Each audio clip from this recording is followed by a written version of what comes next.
22 अप्रैल को युद्ध विराम की अवधि खत्म हो रही है। 50 घंटे से भी कम का समय बाकी है, लेकिन उससे पहले मिडिल ईस्ट में हलचल तेज से एक और तो दूसरी तरफ दूसरे राउंड की बातचीत के लिए भी तैयारी है। अमेरिका और ईरान की नेवी हॉर्मुज में भी आमने सामने है। इन सब के बीच ईरान ने अंडरग्राउंड मिसाइल सिटी का एक वीडियो जारी किया। इस वीडियो में हथियार का खतरनाक जखीरा दिखाया गया। वीडियो को पोस्ट करके ये दावा किया गया कि ईरान ने अपने मिसाइल और ड्रोन के प्रोडक्शन को तेजी से बढ़ा दिया है। साथ ही सीज फायर के दौरान ईरान अपने मिसाइल और ड्रोन लॉन्च प्लेटफॉर्म को तेजी से रिपेयर कर रहा है, रीस्टॉक कर रहा है। ये वीडियो उन दावों को भी चुनौती दे रहे हैं जिसमें यह कहा गया कि हमलों में ईरान की मिसाइल क्षमता कम कर दी गई है, उनका फायर पावर कम कर दिया गया है। तो अब डील अगर नहीं होती है, 50 घंटे से भी कम का समय बाकी है प्रोफेसर साहब, ऐसे में वो अपनी मिसाइल सिटी दिखा रहा है। सब लोग अपनी अपनी ताकत तो दिखाते ही हैं, वो ताकत का ही एक नमूना सामने रख रहा है, लेकिन वो तो दूसरे दौर के युद्ध के लिए भी उतनी ही तैयार दिखाई दे रहे हैं। देखिए, अमेरिका ने जब ये कहा, अमेरिका जब ये कहता है कि हमने उनको फेयर डील दिया है और उस पर उनको समझौता कर लेनी चाहिए, तो ये बात तो एक तरफा हुई ना जी। इसमें बातचीत की तो कोई गुंजाइश ही नहीं है। हमने कुछ शर्तें रखी है, आप उसको मान लीजिए, और नहीं मानेंगे तो हम युद्ध करेंगे। तो ये तो एक इसकी व्याख्या इस तरीके से की जा सकती है, और मुझे लगता है कि यही व्याख्या ईरान ने किया है, और इसके कारण ईरान वहां पर अभी जाने के लिए तैयार नहीं है।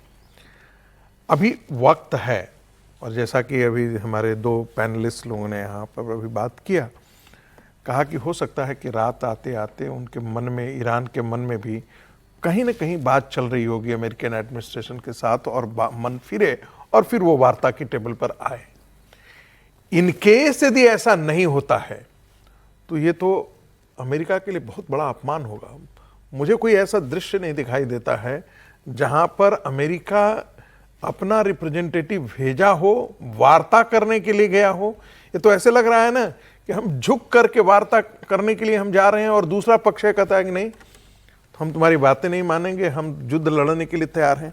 दूसरा जरा पर इसका पर्सपेक्टिव देख लीजिए, क्या अमेरिका पोजीशनिंग कर रहा है आने वाली लड़ाई के लिए, और ये बताना चाह रहा हो दुनिया को कि देखो मैं तो निगोशिएट करने के लिए एक तरफा भी पाकिस्तान जाने के लिए तैयार था।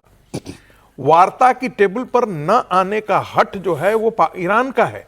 जैसे आपने देखा कि युद्ध शुरू होने पर जो कुछ भी हुआ, यूरेनियम का मामला रहा, न्यूक्लियर बॉम्ब का मामला हुआ, मिसाइल का मामला हुआ, लेकिन दुनिया में सारे लोग एक बात का जरूर कहते थे कि ईरान जो है वो मुल्ला स्टेट है, लेकिन वो यूरेनियम एनरिच करेगा न करेगा, आप ये उनका ये तो जो संवेदना थी वो ईरान के पक्ष में थी, दुनिया की पूरी संवेदना।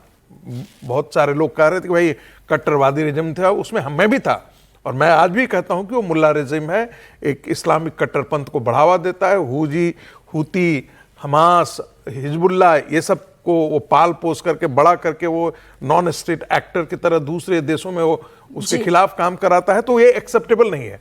लेकिन जब स्ट्रेट ऑफ हॉर्मुज को उसने बंद कर दिया तो पूरी दुनिया की संवेदनाएं उसके साथ चली गई।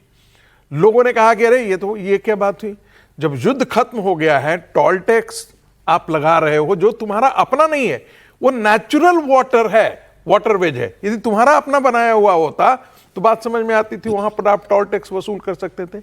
नेचुरल वाटर है, और यूएन के ट्रीटी के अनुसार वो इंटरनेशनल नेविगेशन सिस्टम का हिस्सा है, उसमें टोल टैक्स वसूल नहीं करने जाने पर नंबर। आपको रिबिल्ड करना है, आपको लड़ना है तो अमेरिका से लड़ो, इजराइल से लड़ो, अमेरिका के दोस्त जो हैं खाड़ी के देश में उनसे लड़ो, लेकिन भारत और सिंगापुर से क्यों लड़ने के लिए उद्यत हो भाई? श्रीलंका से लड़ने के लिए क्यों उद्यत हो? एशिया, साउथ एशिया और साउथ ईस्ट एशिया के बाकी कंट्रीज हैं, उनके व्यापार को तुम क्यों बर्बाद कर रहे हो, उनकी एनर्जी सिक्योरिटी को? ऐसी स्थिति में जो दुनिया का मानस है वो ईरान के खिलाफ जाएगा यदि वो वार्ता की टेबल पर नहीं आया। मुझे लगता है कि अमेरिका इस दिशा में भी सोच रहा होगा कि यदि हम दोबारा युद्ध शुरू करते हैं तो दोष फिर देने के लिए हम पर नहीं होगा। कई बार ऐसा लगता है सर कि सिविल गवर्नमेंट जो है वो तो कुछ नेगोशिएशन चाहती है, वो शांति और स्थिरता चाहती है, लेकिन IRGC ये बात नहीं चाह रही है। ईरानी जहाज पर अमेरिका के कब्जे से मुस्तफा की फौज गुस्से में है, और यही वजह है कि ईरान ने अमेरिकी वॉरशिप को निशाना बनाया। ईरान ने दावा किया है कि उसने अमेरिकी जहाज पर एक के बाद एक कई ड्रोन अटैक किए। ईरान का कहना यह है कि ताबड़तोड़ हमले से अमेरिकी वॉरशिप पीछे हटने पर मजबूर भी हुई। हालांकि अभी तक अमेरिका ने अपने जहाजों पर किसी भी तरीके की ईरानी हमले की पुष्टि नहीं की है। किसी भी युद्ध में इस तरीके की खबरें आती रहती हैं, प्रोपेगेंडा का भी एक हिस्सा हो सकती हैं। अब तबाही अगर हुई होती तो अमेरिका भी सामने क्यों रखता, लेकिन IRGC लग रहा है ये जंग खत्म नहीं होने देना चाहती है। सुमीर जी, नहीं, मुझे ऐसा नहीं लगता कि IRGC जंग को खत्म होने देना नहीं चाहता। IRGC यह नहीं चाहता कि जो ट्रम्प कह रहे हैं उनकी हर बात को मान लिया जाए, उनकी शर्त पे जंग खत्म, उनकी शर्तों पे सरेंडर करना वो नहीं चाहता। वो चाहता होगा कि शांति लौटे, लेकिन उनका भी तो एक स्वाभिमान है, आत्मसम्मान है। वो सब कुछ गिरवी रखकर, और जब शुरुआत में जब बातचीत पर जिस बात पर वो अमेरिका से तैयार नहीं थे वो बात नहीं मानी, और इसी आधार पर अमेरिका और इजराइल ने हमला किया और ईरान को बर्बाद करता है। इतने बर्बाद होने के बाद अगर वो बातें मान लेंगे तो उन बातों को अगर मानना होता तो ईरान युद्ध के पहले ही मान लेता, तो युद्ध ही नहीं होता। अब ईरान कह रहा है कि स्टेज पर आके हम वो बात क्यों माने। और जिस तरीके से अमेरिका का डेलीगेशन अब पाकिस्तान पहुंच रहा है, ईरान का भी तो खबर है कि पहुंच ही रहा है। 99.9% मुझे लगता है कि ईरान का डेलीगेशन वहां पहुंचेगा। वो इतनी हिम्मत नहीं करेगा कि दुनिया में संदेश दे कि अमेरिका बातचीत के टेबल पर था और हम बातचीत के टेबल पर नहीं पहुंचे।